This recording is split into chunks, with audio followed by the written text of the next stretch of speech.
नमस्कार दोस्तों, मैं श्री कृष्ण मिश्रा अपने चैनल आदि समाधान में एक बार फिर से आपका स्वागत करता हूं। और आज मैं आपको बताने जा रहा हूं कि भगवान सूर्य जो कि सभी राशियों के स्वामी होते हैं, सबसे उच्च उन्हें माना जाता है। तो यदि वह किसी जातक की कुंडली में अशुभ हो या नीच के हो तो उसके जीवन में ऐसा क्या प्रभाव पड़ता है, और सूर्य देव को प्रसन्न करने का, उन्हें ऊपर करने का, यानी कि उनकी जो पावर होती है, जो डिग्री होती है, उन्हें बढ़ाने का क्या प्रोसेस है, कैसे वह किया जा सकता है। सूर्य को सिंह राशि का स्वामी माना गया है और जिसकी दशा 6 वर्ष के लिए होती है। सौर मंडल में अपने पूरे 9 ग्रह हैं और सूर्य इन सब में सबसे वरिष्ठ माना जाता है। सूर्य को शनिदेव का पिता भी माना जाता है और ज्योतिष विद्या के अनुसार जिस जातक की कुंडली में सूर्य शुभ नहीं होता, उसे बहुत प्रयास करने के बावजूद उच्च पद की प्राप्ति नहीं होती, और यदि कोई विशेष प्रयोजन के तहत उसे उच्च पद की प्राप्ति हो भी जाती है तो उसे कभी यश और कीर्ति उसकी आशा के अनुरूप नहीं मिलती। तो इसके लिए क्या उपाय किया जाए कि वह इस व्यवधान से, इस व्याधि से बच सके।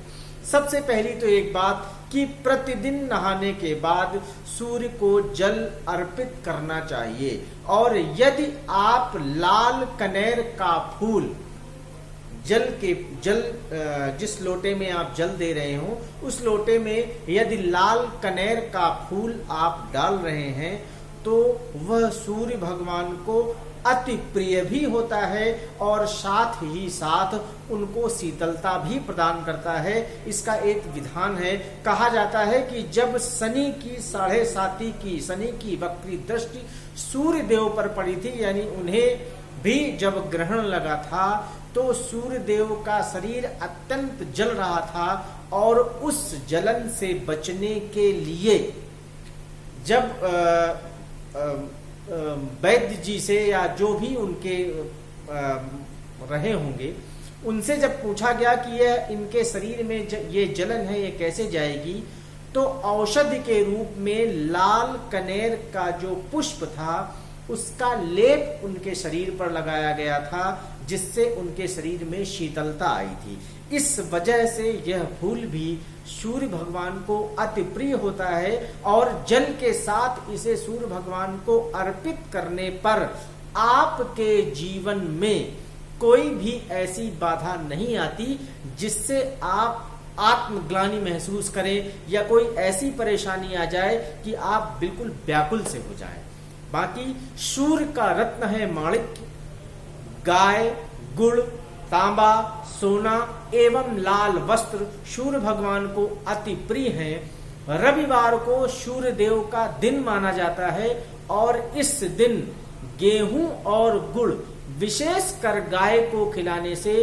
सूर्य भगवान अत्यंत प्रसन्न होते हैं और आपकी कुंडली में जो उनकी डिग्री है वह बढ़ती है, ताकि आपके भविष्य में जो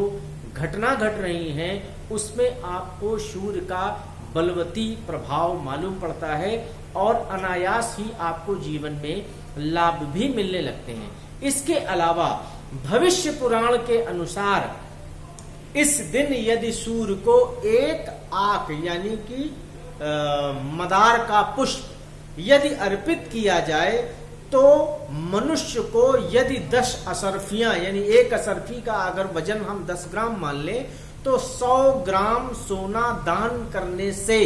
जितना पुण्य का फल प्राप्त होता है उतना पुण्य एक आक के, एक मदार के पुष्प को यदि रविवार के दिन सूर्य भगवान को अर्पित किया जाता है तो इतना पुण्य फल प्राप्त होता है। और सृष्टि का यह नियम है, जो भी आपने दिया है वह आपके पास 1000 गुना होकर लौटता जरूर है, और यदि नहीं लौट रहा है तो एक बार आप आत्म मंथन जरूर करें, क्या आपने वाकई वह चीज दी है। तो इसलिए मैं कह रहा हूं कि यदि आप जिस जातक की कुंडली में सूर्य नीच का बैठा हो, उसे प्रतिदिन सूर्य को लाल कनेर के फूल के साथ जल अर्पित करना चाहिए। यदि लाल कनेर का फूल नहीं है तो अन्यत्र आप लाल फूल डाल सकते हैं। और यदि संभव हो या आप प्रयास करें कि रविवार के दिन यदि आप आग का यानी मदार का पुष्प सूर्य भगवान को अर्पित कर रहे हैं तो यह हर हफ्ते का अर्जित किया हुआ पुण्य आपके उन विपरीत क्षणों में मदद करेगा जब अनायास यह संसार आपको एक वक्र दृष्टि से देख रहा होगा, कोई आपके साथ खड़ा नहीं होगा। उस समय आपके द्वारा अर्जित किए गए ये पुण्य ही आपके काम आते हैं और आपके जीवन को एक सही दिशा की तरफ आगे बढ़ाते हैं। तो दोस्तों, यह वीडियो कैसा लगा? चैनल आदि समाधान को सब्सक्राइब करें और मुझे कमेंट सेक्शन में जरूर बताएं। अपने अगले वीडियो के साथ मैं फिर से उपस्थित होऊंगा। तब तक के लिए नमस्कार।